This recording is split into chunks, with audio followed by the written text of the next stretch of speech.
ਜੀ ਅਸਲਾਮ ਵਾਲੇਕਮ ਦੋਸਤੋ, ਵਾਲਾ ਐਗਰੀਕਲਚਰ ਤੇ ਕੋਈ ਆਮਦੀਦ ਕਹਿੰਦੇ ਜੀ ਸਾਰੇ ਭਰਾਵਾਂ ਨੂੰ। ਦੋਸਤੋ ਆ ਗੰਦਮ ਤੁਸੀਂ ਚੈੱਕ ਕਰਦੇ ਪਏ ਹੋ, ਮੰਡੀਆਂ ਦੇ ਵਿੱਚ ਰਸ਼ ਲੱਗਿਆ ਪਿਆ। ਗੰਦਮ ਦਾ ਸਟਾਕ ਵਗੈਰਾ ਆ ਰਿਹਾ। ਜ਼ਿਮੀਂਦਾਰ ਵੱਧ ਚੜ੍ਹ ਕੇ ਸਾਫ ਸੁਥਰੀ ਗੰਦਮ ਵੀਆਈਪੀ ਗੰਦਮ ਵਗੈਰਾ ਮਾਰਕੀਟ ਦੇ ਵਿੱਚ ਲੈ ਕੇ ਆ ਰਹੇ ਨੇ, ਜਦਕਿ ਰੇਟ ਵਗੈਰਾ ਬਹੁਤ ਘੱਟ ਮਿਲਦੇ ਪਏ ਨੇ। ਉਹਦੀ ਮੈਂ ਰੀਜ਼ਨ ਤੁਹਾਡੇ ਨਾਲ ਕੱਲ੍ਹ ਵੀ ਸ਼ੇਅਰ ਕੀਤੀ ਕਿ ਸਟਾਕ ਜ਼ਿਆਦਾ ਜਿੰਨਾ ਹੋਏਗਾ, ਖਰੀਦਦਾਰ ਤੁਹਾਨੂੰ ਪਤਾ ਇਹ ਇੰਨਾ ਨਹੀਂ ਹੈ ਮਾਰਕੀਟ ਦੇ ਵਿੱਚ ਜਿੰਨਾ ਕੁ ਸਟਾਕ ਆ ਰਿਹਾ ਮਾਰਕੀਟ ਦੇ ਵਿੱਚ। ਤੇ ਉਹਦੀ ਵਜ੍ਹਾ ਤੋਂ ਹੀ ਗੰਦਮ ਮਾਰਕੀਟ ਜਿਹੜੀ ਹੈ ਮਜ਼ੀਦ ਡਾਊਨ ਹੁੰਦੀ ਪਈ ਹੈ। ਗੰਦਮ ਦੇ ਆ ਜਿਹੜੇ 4-5 ਦਿਨ ਨੇ ਬਹੁਤ ਅਹਿਮ ਤਰੀਨ ਨੇ, ਕਿਉਂਕਿ ਇਹ ਦਿਨਾਂ ਦੇ ਵਿੱਚ ਜ਼ਿਮੀਂਦਾਰ ਦੇ ਹੱਥੋਂ ਗੰਦਮ ਜਾਣੀ ਹੈ ਅਤੇ ਜਿਹੜਾ ਥਰਡ ਮੈਨ ਹੈ ਉਹਦੇ ਹੱਥ ਵਿੱਚ ਆ ਜਾਣੀ ਹੈ। ਅਤੇ ਜਿਹੜੇ ਜਿਨ੍ਹਾਂ ਨੇ ਆਮ ਤਬਕਾ ਹੈ, ਗਰੀਬ ਆਦਮੀ ਹੈ, ਉਹਨੇ ਵੀ ਗੰਦਮ ਦੀ ਖਰੀਦਦਾਰੀ ਵਗੈਰਾ ਕਰਨੀ ਹੈ।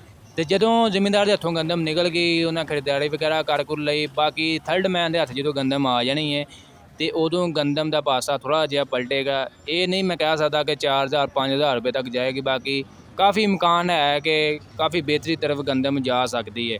ਆਹ 4-5 ਦਿਨ ਜਿਹੜੇ ਨੇ ਅਹਿਮ ਹੈ, ਅਤੇ ਇਹ 4-5 ਦਿਨਾਂ ਦੇ ਵਿੱਚ ਹੀ ਗੰਦਮ ਮਜ਼ੀਦ ਯਾਨੀ ਕਿ ਰੇਟ ਜਿਹੜੇ ਚੱਲਦੇ ਪਏ ਨੇ। ਫਿਲਹਾਲ ਜਿਹੜਾ ਗੰਦਮ ਦੇ ਮਾਰਕੀਟ ਜਿਹੜੀ ਹੈ 2600 ਰੁਪਏ ਤੋਂ ਲੈ ਕੇ 3000 ਦੇ ਦਰਮਿਆਨ ਜਿਹੜੀ ਗੰਦਮ ਮਾਰਕੀਟ ਚੱਲਦੀ ਪਈ ਹੈ। ਅਤੇ ਅਗਲੇ ਜਿਹੜੇ 4-5 ਦਿਨ ਨੇ ਇਹਦੇ ਵਿੱਚ ਜਾਂ ਤਾਂ ਮਾਰਕੀਟ ਮੁਸਤਕਮ ਰਹੇਗੀ ਜਾਂ ਮਜ਼ੀਦ ਥੋੜ੍ਹੀ ਜਿਹੀ ਮਤਲਬ ਮੰਦੀ ਦਾ ਹੋਣ ਦੇ ਇਮਕਾਨ ਵਗੈਰਾ ਮਾਰਕੀਟ ਵਿੱਚ ਨਜ਼ਰ ਆ ਰਹੇ ਨੇ, ਜੋ ਆਵਾਜ਼ਾਂ ਵਗੈਰਾ ਵੀ ਚੱਲਦੀਆਂ ਪਈਆਂ। ਕਿਉਂਕਿ ਕਰਾਚੀ ਦੇ ਵਿੱਚ ਵੀ ਗੰਦਮ 8500 ਰੁਪਏ 100 ਕਿਲੋ, ਯਾਨੀ 100 ਕਿਲੋ ਦਾ ਰੇਟ ਜਿਹੜਾ 8500 ਚੱਲਦਾ ਪਿਆ ਜੀ, ਉਹ ਵੀ ਯਾਨੀ ਕਿ 7700 ਰੁਪਏ ਤੱਕ ਆ ਗਿਆ 100 ਕੇਜੀ ਦਾ ਰੇਟ ਦੱਸਣ ਡਿਆ।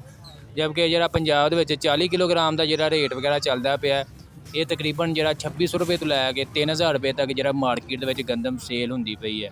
ਜਦਕਿ ਓਪਨ ਮਾਰਕੀਟ ਦੀ ਗੱਲ ਕਰੀਏ ਤਾਂ ਓਪਨ ਮਾਰਕੀਟ ਦੇ ਵਿੱਚ ਗੰਦਮ ਜਿਹੜੀ ਹੈ 3400 ਰੁਪਏ ਤੋਂ ਲੈ ਕੇ 3600 ਰੁਪਏ ਤੱਕ ਸੇਲ ਹੋ ਰਹੀ ਹੈ 40 ਕਿਲੋਗ੍ਰਾਮ ਦੇ ਇਤਿਹਾਸ ਨਾਲ। ਬਾਕੀ ਦੋਸਤੋ ਜਿਹੜਾ 4-5 ਦਿਨ ਹੈਗੇ ਨੇ ਅਹਿਮ ਤਰੀਨ ਨੇ, ਅਤੇ ਇਸ ਹਿਸਾਬ ਕਿਤਾਬ ਨਾਲ ਆਪਣਾ ਗੰਦਮ ਦਾ ਸਟਾਕ ਵਗੈਰਾ ਸੇਲ ਕਰਨਾ ਜ਼ਰੂਰਤ ਦੇ ਮੁਤਾਬਕ। ਬਹੁਤੀ ਜ਼ਰੂਰਤ ਨਹੀਂ ਆ ਵੀ ਅਗਰ ਤੁਸੀਂ ਕਹਿ ਦਿਓ ਕਿ ਗੰਦਮ ਰੇਟ 2000-2500 ਮਜ਼ੀਦ ਇਸ ਤੋਂ ਘੱਟ, ਇਸ ਤੋਂ ਮਤਲਬ ਡਾਊਨ ਮਾਰਕੀਟ ਨਹੀਂ ਹੋ ਸਕਦੀ ਜੋ ਫਿਲਹਾਲ ਚੱਲਦੀ ਪਈ ਹੈ। ਇਸ ਤੋਂ ਗਾਂਹ ਹੀ ਆਉਣੀ ਹੈ, ਤਾਂ ਨਹੀਂ ਮਤਲਬ ਇਸ ਤੋਂ ਤਾਂ ਹੀ ਆਏਗੀ, ਠਾਹ ਨਹੀਂ ਆਉਣ ਲੱਗੀ। ਥੋੜ੍ਹਾ ਜਿਹਾ ਸਬਰ ਹੰਮਲ ਨਾਲ ਮਾਲ ਵਗੈਰਾ ਜਿਹੜੇ ਤੁਸੀਂ ਆਪਣੇ ਪੈਸੇ ਵਗੈਰਾ ਲਾਏ ਨੇ ਕਮ ਸੇ ਕਮ ਉਹ ਤਾਂ ਪੂਰੇ ਕਰੋ ਨਾ।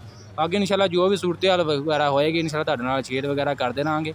ਦੋਸਤੋ ਵੀਡੀਓ ਅੱਜ ਦੀ ਅੱਛੀ ਲੱਗੀ ਲਾਈਕ ਸ਼ੇਅਰ ਕਰ ਦੇਣਾ, ਦੋਸਤਾਂ ਨਾਲ ਲਾਜ਼ਮੀ ਸ਼ੇਅਰ ਕਰਨਾ। ਜਿਹੜੇ ਦੋਸਤ ਚੈਨਲ 'ਤੇ ਨਵੇਂ ਨੇ ਚੈਨਲ ਨੂੰ ਲਾਜ਼ਮੀ ਸਬਸਕ੍ਰਾਈਬ ਕਰੋ, ਤਾਂ ਕਿ ਐਗਰੀਕਲਚਰ ਦੇ ਮੁਤਲਕ, ਜਨਾਜ਼ ਦੇ ਮੁਤਲਕ ਹਰ ਕਿਸਮ ਦੀ ਅਪਡੇਟ ਵਗੈਰਾ ਤੁਹਾਡੇ ਤੱਕ ਪਹੁੰਚਦੀ ਰਹੇ, ਤਾਂ ਕਿ ਤੁਸੀਂ ਘਰ ਬੈਠੇ ਅਪਡੇਟ ਵਗੈਰਾ ਲੈਂਦੇ ਰਹੋ।